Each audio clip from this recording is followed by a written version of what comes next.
ক্ষেত থেকে তাজা তাজা শাক তুলে কে কে খেতে পছন্দ করেন বলেন তো? আমি তো ভীষণ পছন্দ করি। ছোটোবেলায় যে কত ক্ষেত থেকে শাক তুলেছি, আজকে আমার হাজব্যান্ড এরকম বাগান থেকে শাক তুলে এনেছে। দেখেন কত সুন্দর সুন্দর শাক। এই শাকগুলো হচ্ছে কলাকচুর শাক। এই শাকগুলো বেশিরভাগ জঙ্গলে হয়ে থাকে, আর সেখান থেকে আমার হাজব্যান্ড তুলে এনেছে। তাছাড়া আমি এই শাকটা খেতে ভীষণ পছন্দ করি, এটা আমার হাজব্যান্ড জানে, তাই সব সময় ও দেখলেই তুলে নিয়ে আসে, আর আমি তো ভীষণ খুশি হয়ে যাই।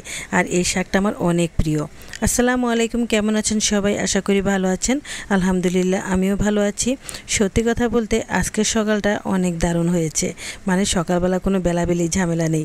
এটা যেদিন থাকে না সেদিন যে আমার কত আনন্দ হয় জানেন। সাদিকের এই কথা বলি, সেই 10 বছর বয়স থেকেই রুটি বেলাবেলি শুরু করেছি, আর এখনও বেলছি। কত হাজার রুটি যে বেলেছি তার কোনো হিসেব নেই। আর এই সকালবেলা রুটি বানানো থেকে আমার হাজবেন্ডই আমাকে বেশিরভাগ সময়ে মুক্তি দেয়। কেন জানেন? এখানে দুইটা কারণ আছে। একটা কারণ হচ্ছে আমার রুটি বানাতে অনেক কষ্ট হয় তার জন্য, আর দ্বিতীয় কারণটা হচ্ছে ও প্রতিদিন রুটি খেতে একদম পছন্দ করে না, তাই মাঝে মাঝে একটু দোকান থেকে কিনে নিয়ে আসে অথবা মাঝে মাঝে পাউরুটি নিয়ে আসে। আর এদিকে আমারও একটু ঝামেলা কম হয়ে যায়। যাই হোক, এখন চাটাও বানিয়ে নিয়ে এলাম। এবার আপনারাই খুঁজে বের করেন আসল কারণটা কি। আর এই যে এখন শাকগুলো রাতের বেলা এনে সুন্দর করে বালতিতে রেখে দিয়েছি পানি ছিটকা দিয়ে, আর এখন বের করে কুটে নিচ্ছি।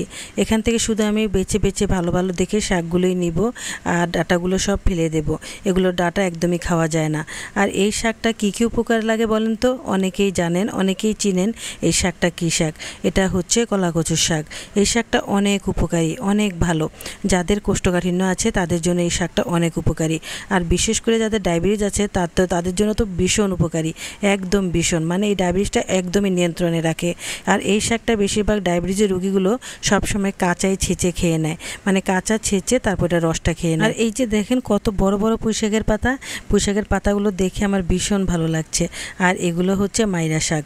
আমাদের দেশে এগুলোকে মাইরা শাক বলে, কিন্তু চট্টগ্রামে এগুলোকে ডাঁটা শাক বলে। তো যাই হোক, এগুলো একদমই ছোট ছোট।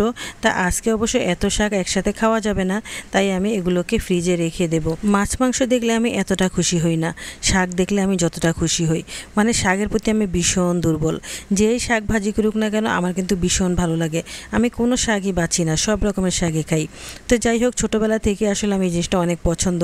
আর এগুলোকে এখন ফ্রিজে রেখে দিয়েছি, আর তারপর এখান থেকেও অর্ধেকটা রেখে দেবো, কারণ এতগুলো শাক একসাথে আমার পক্ষে খাওয়া সম্ভব হবে না। আর আমি আর আমার মেয়ে বেশিরভাগ খাই, আর আমার ছেলেরা একদমই ধরে না। আসলে ভালো জিনিসের কদর না কেউই বুঝে না। আপনি খেয়াল করে দেখবেন, যে মানুষটা সবার উপকার করে, বিপদে সবসময় এগিয়ে আসে, তার কদর কিন্তু কেউ করে না। সে যদি একটু ভুল করে অথবা একটু খারাপ কিছু হয়, তাহলে সবসময় তাকেই সবাই দোষারোপ করে, আর ভুল না করলেও দোষারোপ করে। এটাই হচ্ছে নিয়ম। তো যাই হোক, এই শাকগুলো আসলে অনেক উপকারী, কিন্তু এগুলো বেশিরভাগ জঙ্গলে হয়ে থাকে, তেমন একটা চাষ হয় না। এত উপকারী একটা ওষুধি গাছ, অথচ চাষ হয় না বেশি, কিন্তু জঙ্গলে এমনি এমনি হয়ে যায়। আল্লাহর কি দান দেখেছেন? আল্লাহ আসলে আমাদেরকে অনেক রকমের ওষুধ দিয়েছেন। আমাদের এই প্রকৃতি থেকেই আমরা অনেক ওষুধ পাই, কিন্তু আমরা সেটা মূল্যায়ন করি না। তো যাই হোক, এখন আমি এই শাকগুলোকে কুচু কুচু করে কেটে নিয়েছি, আর কাটার আগে ভালো করে ধুয়ে নিয়েছি। আর তারপর আমি একটু লবণ আর একটু পেঁয়াজ মরিচ দিয়ে সুন্দর করে ভেজে নিচ্ছি, সামান্য একটু তেল দিয়ে। বেশি তেল দেওয়া যাবে না, একদম অল্প করে তেল দিয়েছি, আর সামান্য একটু পেঁয়াজ দিয়েছি, আর একটু রসুন দিয়েছি, আর একটু কাঁচামরিচ।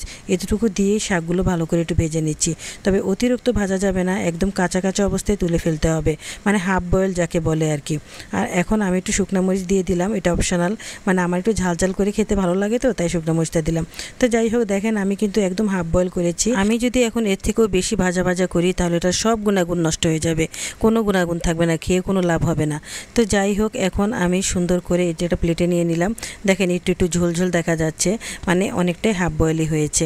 আর সবুজের কালারটা সুন্দর হয়েছে, দেখেছেন কত ভালো লাগছে দেখতে, খেতেও কিন্তু অতটাই মজা। তো যাই হোক, রান্নাবাড়া শেষ করে এখন চলে আসলাম বৃষ্টিতে ভিজতে, কারণ এটা আমার পুরোনো দিনের অভ্যাস। ছোটোবেলা থেকে বৃষ্টি হলে আমার আর হুঁশ থাকে না, মানে কখন আমি বৃষ্টিতে ভিজবো সেটাই আমি তখন চেষ্টা করি। আর বৃষ্টিতে ভিজলে ইনশাল্লাহ আমার কোনো জ্বরও আসে না আল্লাহর রহমতে। তো যাই হোক, অনেকটাই ভালো লাগে আমার কাছে বৃষ্টিতে ভিজতে, তাই চলে আসলাম আজকে বৃষ্টিতে ভিজতে। আর এই ভিজতে ভিজতে আপনাদের কাছ থেকে বিদায় নিয়ে নিচ্ছি। আজকের ভিডিওটা কেমন লেগেছে অবশ্যই কমেন্ট করে বলবেন, আর তার আগে একটা লাইক দিয়ে দিবেন।